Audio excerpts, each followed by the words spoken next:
And welcome to my channel.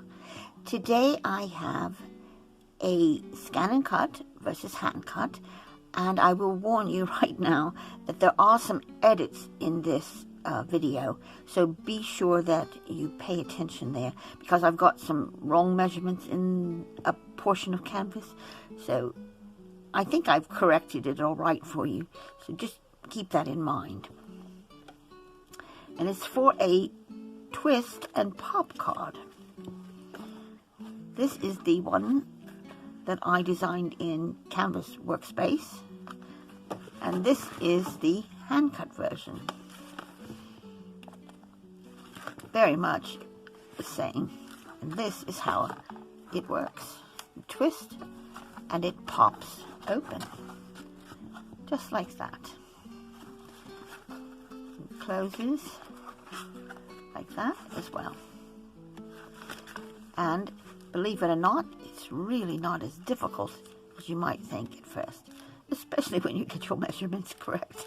You want to learn how to create a cutting file using Canvas Workspace and cutting this on your ScanNCut machine, or you prefer a Handcut version, then stick with me and I'll show you how.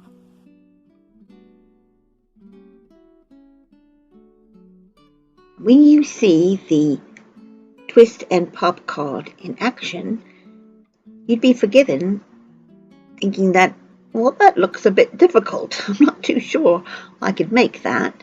However, it really isn't, especially if you take advantage of Brother Canvas Workspace and the download version in particular. And I'm going to show you just how simple it is going to be to make. Now, this card comes in 3 parts. You've got your card blank, so whatever size. If you're going to make a 5x5, a 5x7, 6x6, 7x7, whatever size, that will, of course, be separate from the rest. The mechanism is the other part, and then the panel, which has the 4 different sections that actually pop out of the center of the card, is what makes it 3D and, of course, very fun indeed to receive. So we'll start with the mechanism, and that is going to be a piece that is, let's get a square in here first. I'm going to take the maintain aspect ratio off. This piece is going to be 8 inches long and 3.5 inches in height. It will be slightly smaller in height than the panel. The panel is going to be 3 3/4, but the panel also will be longer because it has to be longer than the mechanism for it to actually work. So we're going to place this in the corner. I'm going to give it a little bit of color as well. And as you know, when you bring a shape into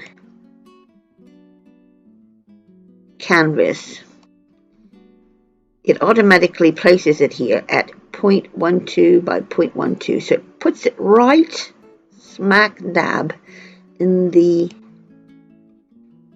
cutting line, right within that red dashed line. If you can see that there, that red dashed line. That is the absolute maximum that you can cut with your machine. So that's why it places it there. But rather than have to do a load of maths, you know, taking off 0.12 inches off of all our measurements, it's much easier if we just place the shape that we want to work on in that corner space here. So that's the 12 by 12 portion of the mat. And then we bring it into the area within the cutting file before we send it to the machine. So let's come back out of this a bit. We're going to take this then and place it at 0 on the X and Y. Also be 0, that's the XY axis. And to prevent that from shifting about while we place our score lines, it's best to go to layers and then lock it. So just hit toggle lock on that empty space that you see there. So that's going to essentially freeze it. So there's nothing you can do now with that shape whatsoever. You can't grab it. You can't do anything with it. So that's good. Now we'll go back over to our edit function, and I'm going to get a path tool to start drawing some score lines in here. The first score line I'm going to do is the one that's going to go right through the middle. So I hit my shift key, keep that compressed while I come across and double click off to draw that straight line. You'll see that the height is 0, which is the absolute minimum, and then the width at the moment is 6.81. I can easily change that to 8. If it's a little bit shorter, it doesn't matter because it is, after all, just a score line. And I'm going to change that into a dash line as well. So under properties, choose dash pattern. I'm going to choose the third one. Now, if this were already locked down, what you could do is select both the shapes that you have here and then align them so that that would be right in the middle, but we don't have to do that. We can just place this where it should be based on the measurements, and it's 3 inches in height, or 3.5 inches, I'm sorry. So that means we can place this at 0 on the X, and that's 1 3/4, so 1.75 on the Y. We can also go ahead and lock that in place, and then we can start doing our vertical lines.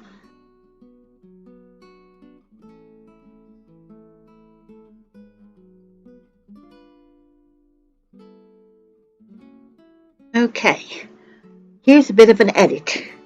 I made a mistake here when putting in the score lines for the cross that goes in the middle here. It was supposed to be 3.5 by 3.5. So I'm going to fix this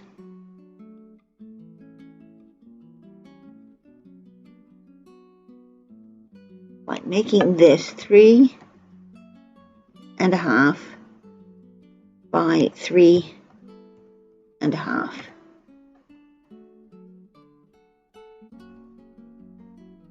Take that off first, okay?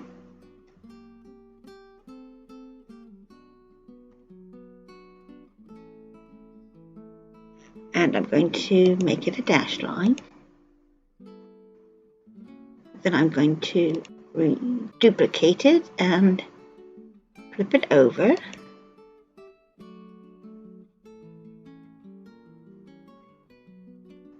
I can align it and group it, and now place it at 2.25 inches in. So that means there'll be 2.25 here, 2.25 here, and 3.5 in the middle. So that is how it should look. So the next thing is to make the panel. And the panel is going to be larger. I'm going to start with a piece that is 11 inches in width and 3 3/4 in height.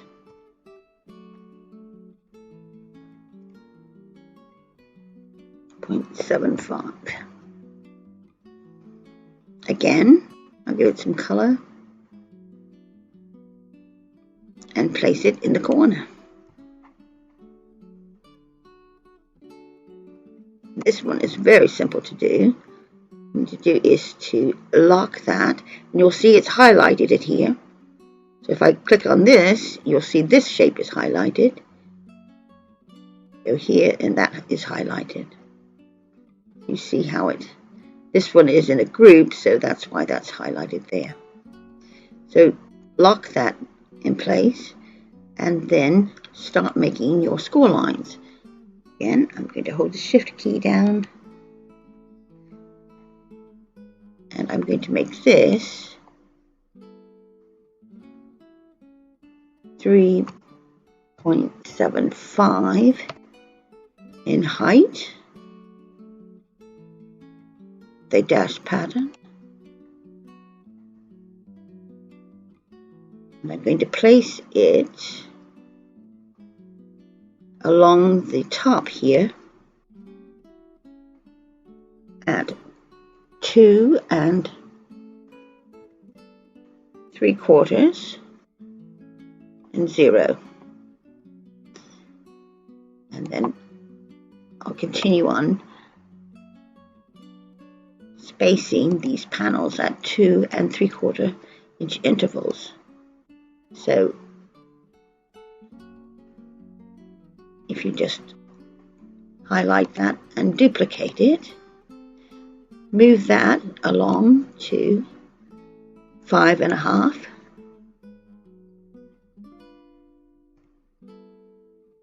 and 0, and another at 8 1/4, and of course 0.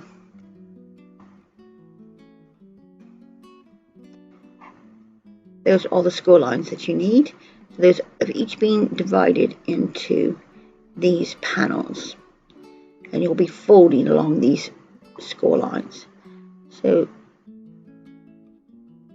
unlock that shape and select them all and group them, and you have your panels.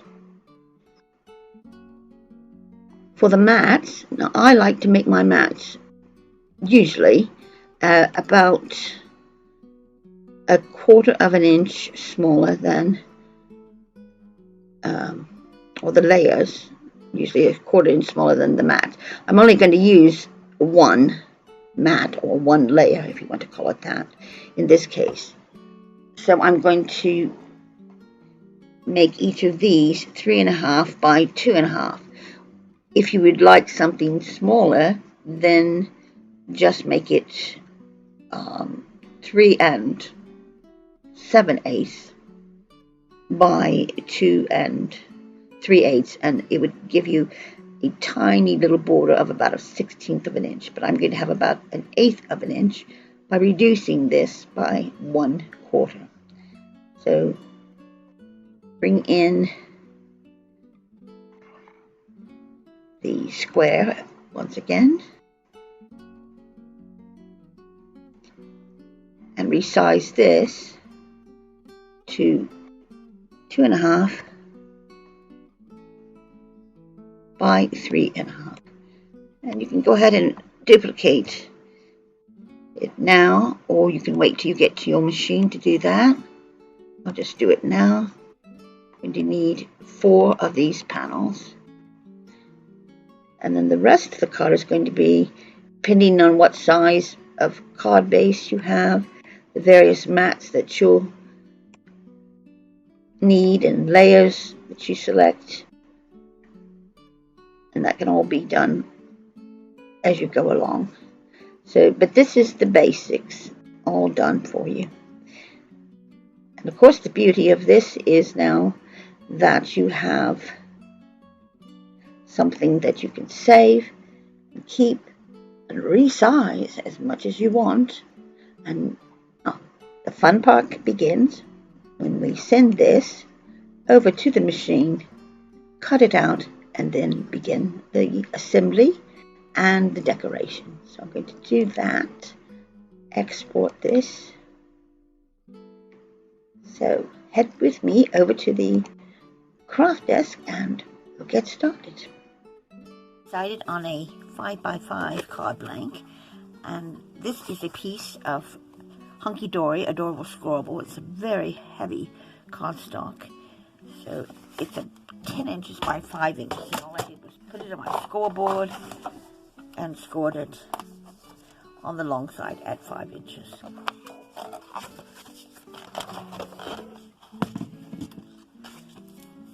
We've got the mechanism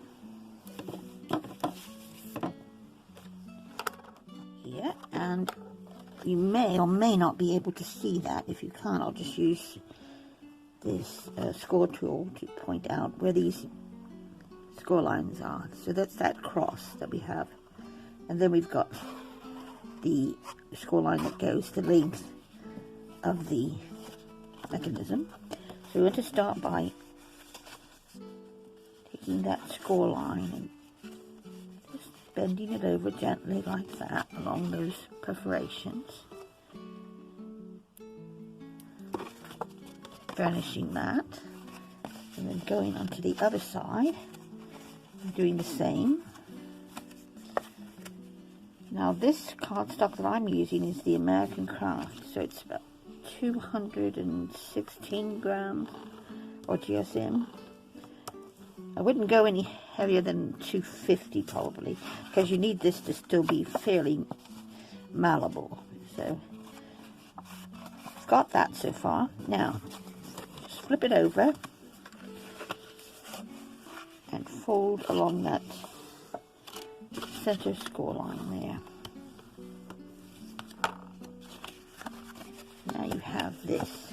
As you see, as you begin, because this is strong enough to keep the shape, but yet not too thick so that this wouldn't bend in. You see it begins to form this little house like that.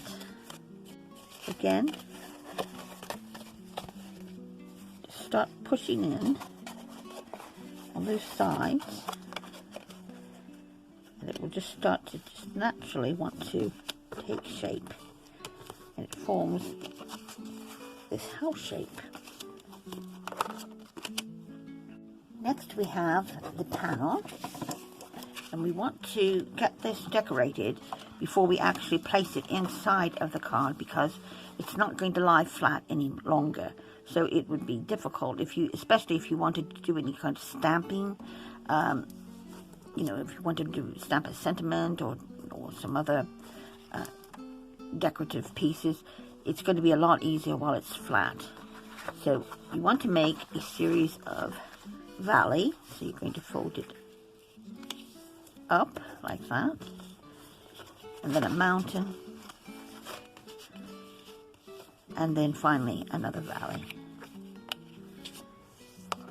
So what you have is this sort of M shape like that.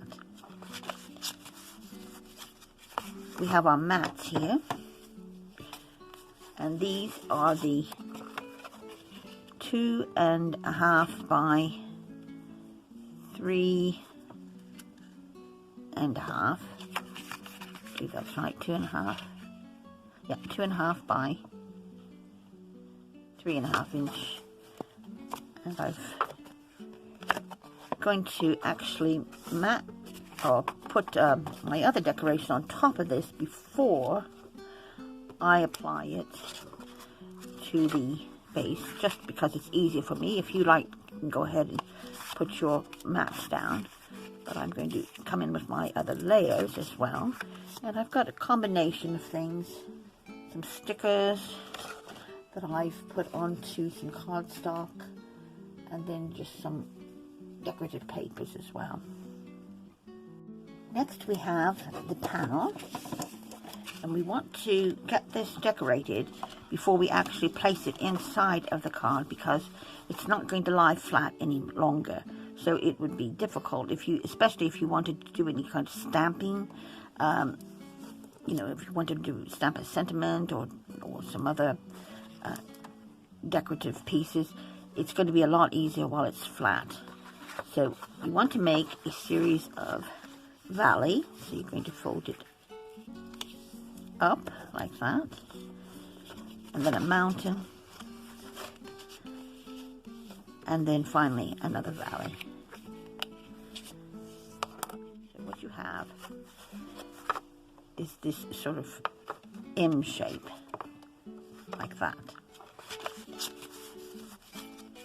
We have our mats here, and these are the 2.5 by 3.5.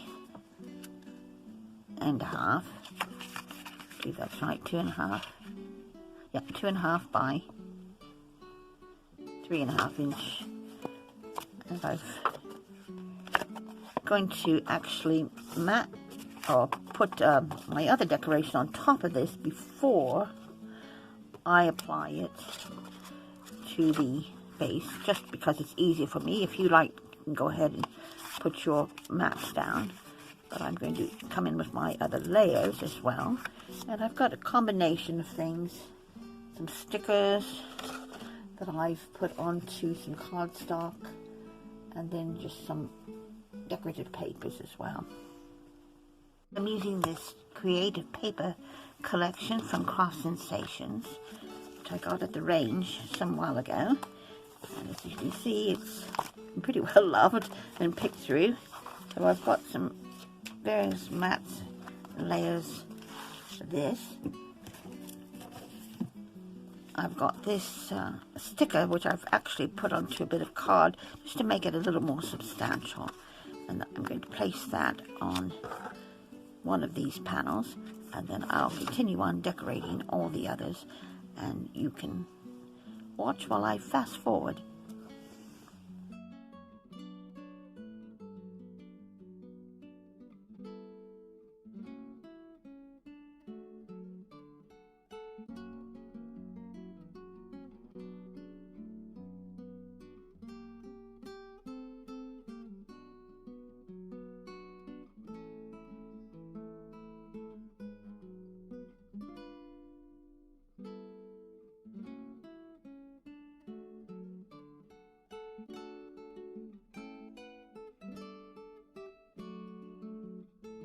Now, put these pieces down and decide in what order I want them.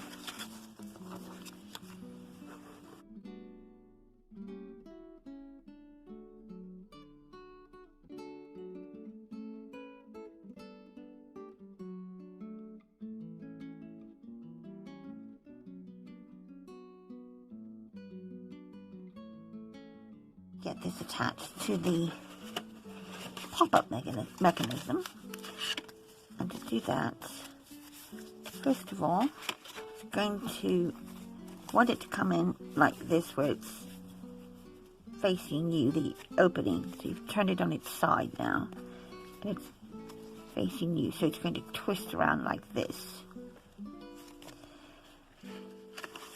And what I want to do is to indicate on here where I want my glue to go. So I don't want it to go any more than 1 1/4 inches up. So I'm just going to measure using my mat here, 1 1/4. So just want to put my glue in there. Then I'll turn it over. I'll do the same again. So that's where the glue is going to go, but no further than that pencil line. Let's get this on here. And by using the liquid glue, that's going to give me a little wiggle time to get this nicely into position. So take it up again with it open towards you, and you're going to slide it in between here like that, and just do your best to keep it equal on each side. So it's going to stop when it gets to that triangle there. Give it some pressure.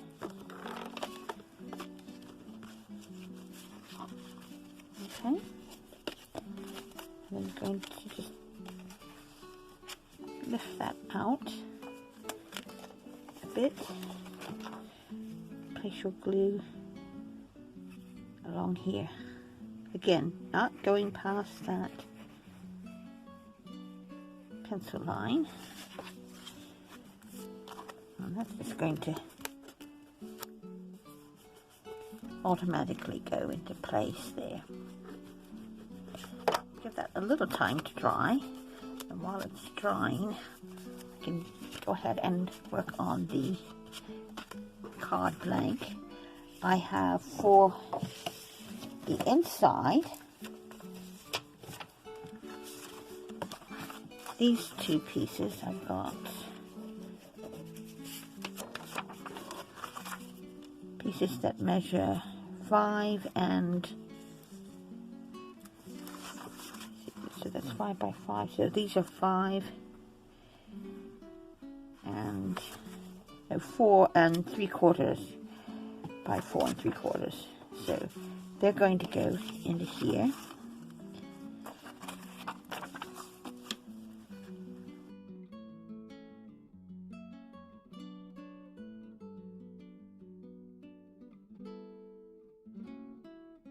Decorate the front as well before I attach the mechanism,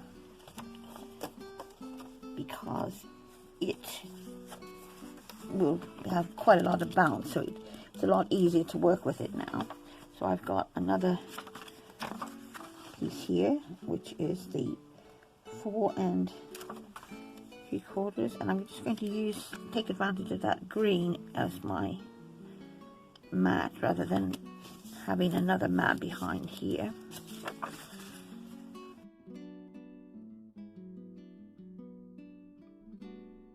I have this piece here, sentiment, it just says hello, and I'm going to mount it onto here. I've got a piece that I've cut a little bit bigger than I would normally would. This is 3 by 3 3/4, because this is 2 1/2 by 2 1/4. Just a bigger border around it.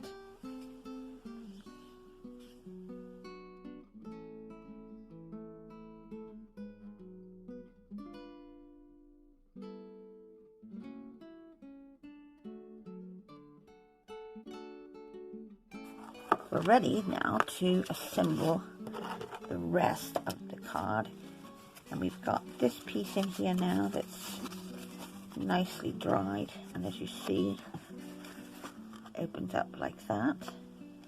But how you're going to put this in is you're going to put your adhesive on this triangle and on this triangle. You don't touch any of this down here, just the triangle itself. We'll place it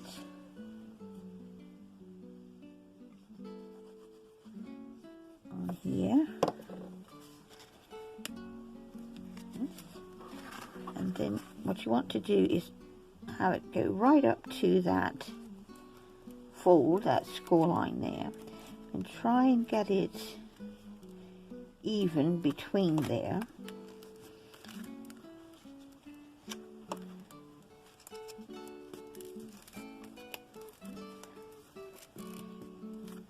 Then you can place your adhesive on the other side.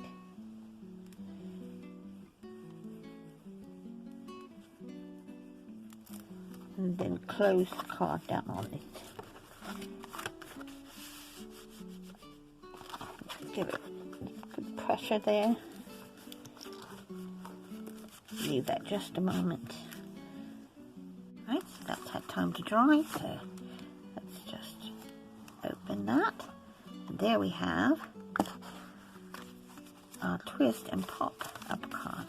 Now the more times you open it, the more that paper or that card is going to remember how it's supposed to fold. And then you have room here that you could even put a sentiment or a message.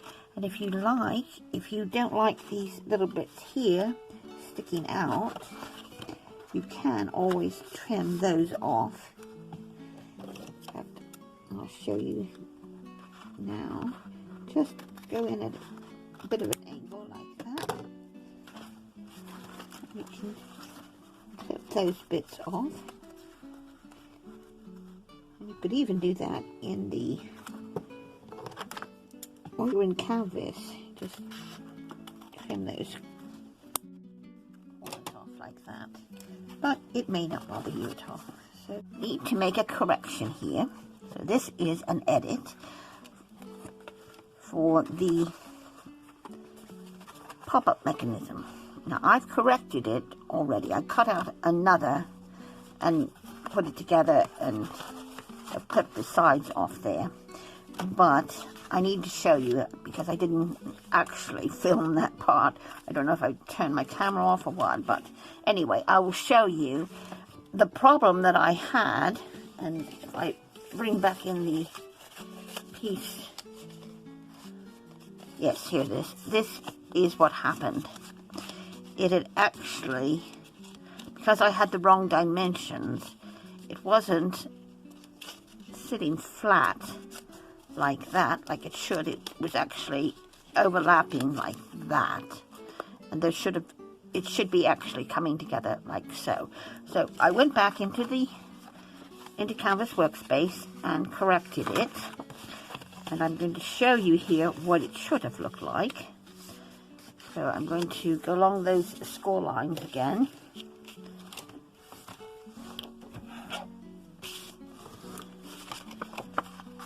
So that was supposed to be a gap of 3.5 inches between the 2 1/4 point and the 5 3/4 point, but it was sitting at something like 3 3/8, something really strange. So, but this should fix it.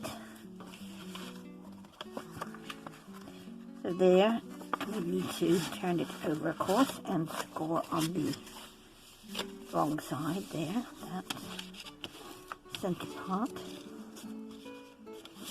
Now, again, when we push it together, it comes together perfectly, parallel, just like that. And that is how it's supposed to look.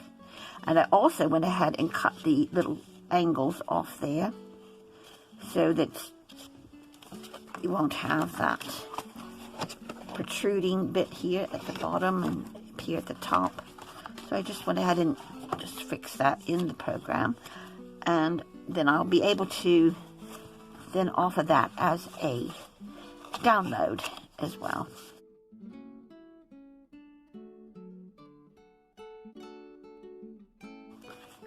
So I do hope you enjoyed this, learning how to make a mechanism for a twist and pop card. It's not quite as difficult as you might imagine. And now we'll go on to make the hand cut version using the same dimensions that we used here.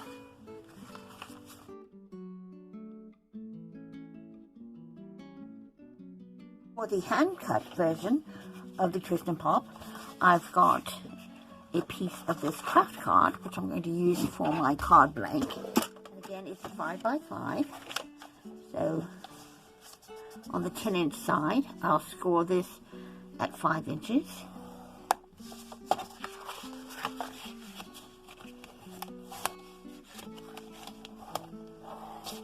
And then I have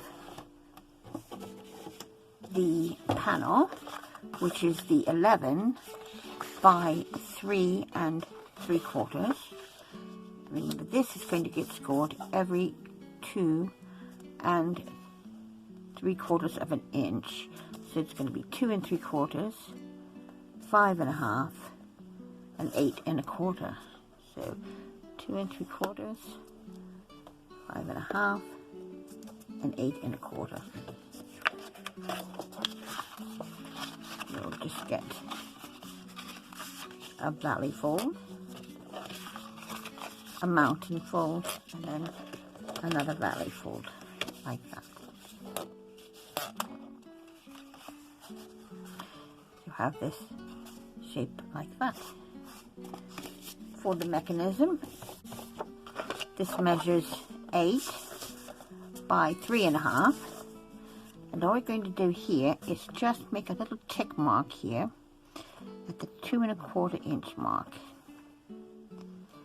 and again at the 5 3/4, because that's where we're going to place our diagonal lines through here, this cross. Take it and place it on the other side. You're going to do the same again, 2.25 and 5 3/4. Then I'll take my ruler. I'm going to go between these points. Now you could use a pencil if you want to here, or you can just do like I'm going to do and match up those two little ticks there. So we've got that first score line, turn it, put my stylus on there, and the ruler, slide that over and up to meet that other tick mark.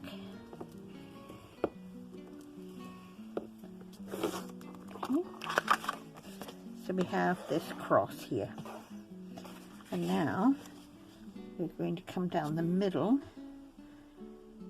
So this is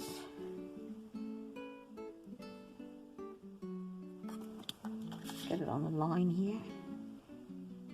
So 3.5, so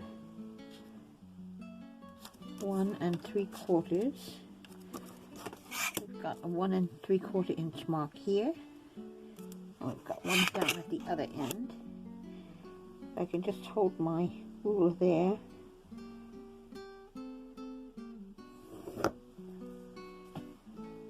Or you can do this actually if you like. Just go back into your scoreboard, do the 1 3/4. That's much easier and more accurate. Now you want to fold along these score lines here, these diagonal score lines. Fold and burnish that. And turn it, burnish on the other line, and then flip it over and screw it down the middle, and then you put it over. You'll already see that it wants to sort of push up, so if you just keep your fingers in here, you'll see that wants to meet together just like that.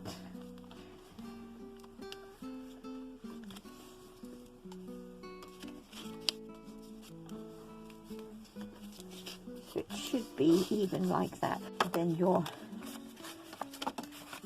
panel is going to go in between these flaps here, like that.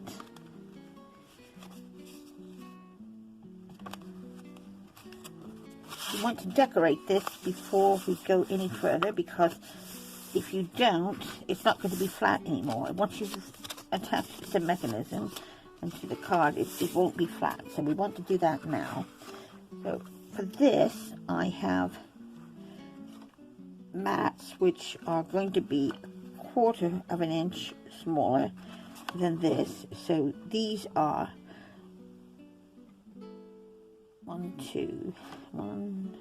2 and 3/4 by 3 3/4. So want to have this at 2.5, and this will be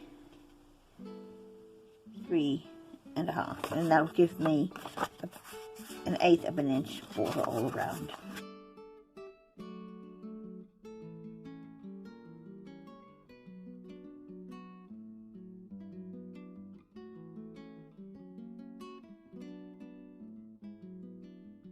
attach this to the pop-up mechanism. I'm going to just put a guideline on here of 1 1/4 inches because I don't want my glue to go any higher than that. I'll just turn it over and do it on the other side as well. So just keep that in mind. To place this together, you've got, as I said, the valley, mountain, and another valley. Turn it so it goes this way now, and it opens up like that. You're going to place it inside of here. So it's going to be in here. You're going to place your adhesive here on the lower half of this piece here. And you can use red liner tape or really strong double-sided tape and or glue. I think I'm going to use both on this one just to show you. Just place your tape within that area.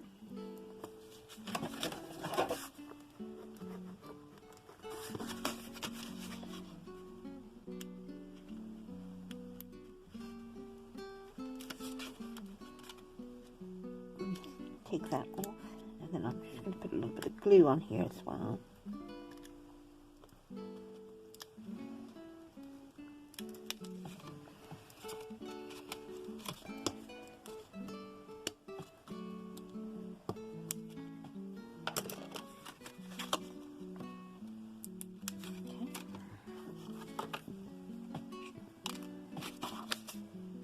Go out to the edge on here.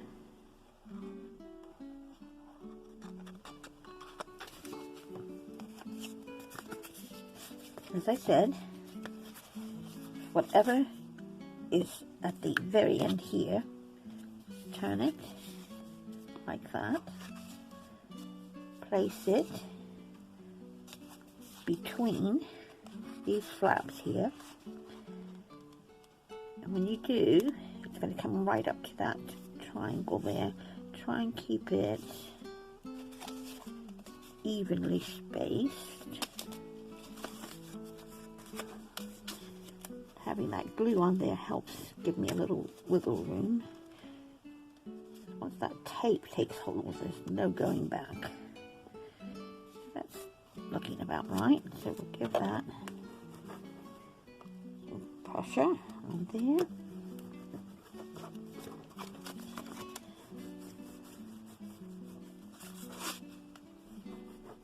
And go in there. So that side is down. So this side, okay, just lift that up a bit.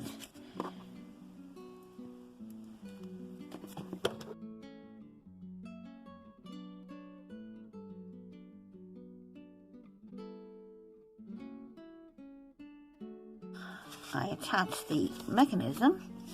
Want to get any other matting and layering done as well as the cover while it's still flat. I've got my pieces here for the inside and the outside. And these are 4 3/4 inches square because my card base is a 5 by 5.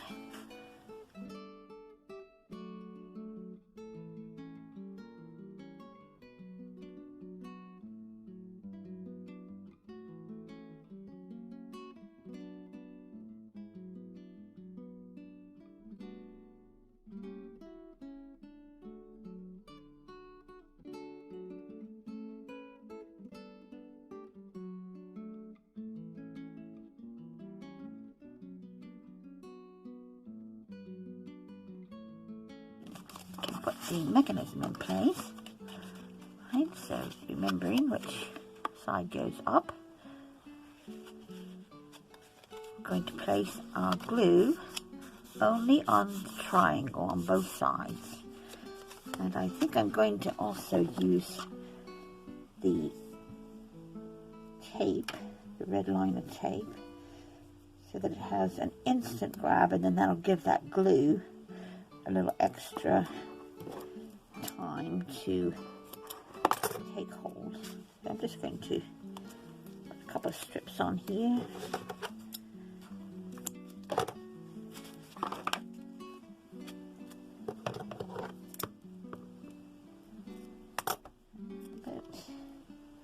Like that.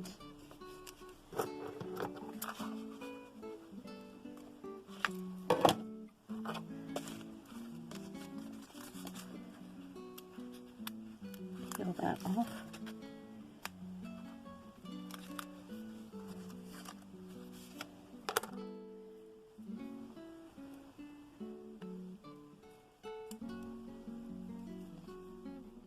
I'm going to go in here with some of this Collall all-purpose glue.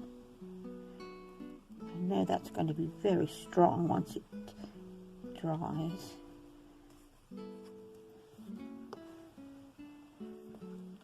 So just line this up, place the tip there at that fold,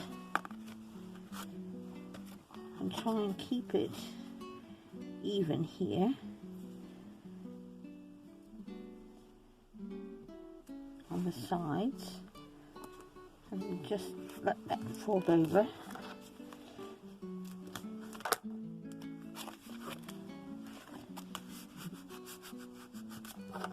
Open it up, give it some more pressure, and then do the same on this side.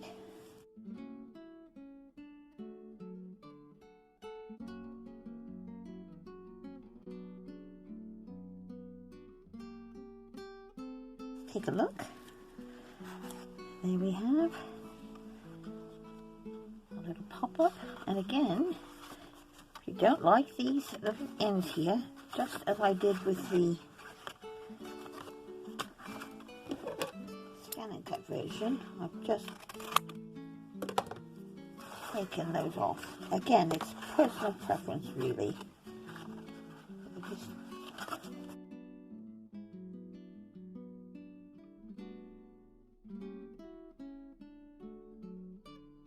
Have the handmade version of the twist and pop card, and I think that's really sweet.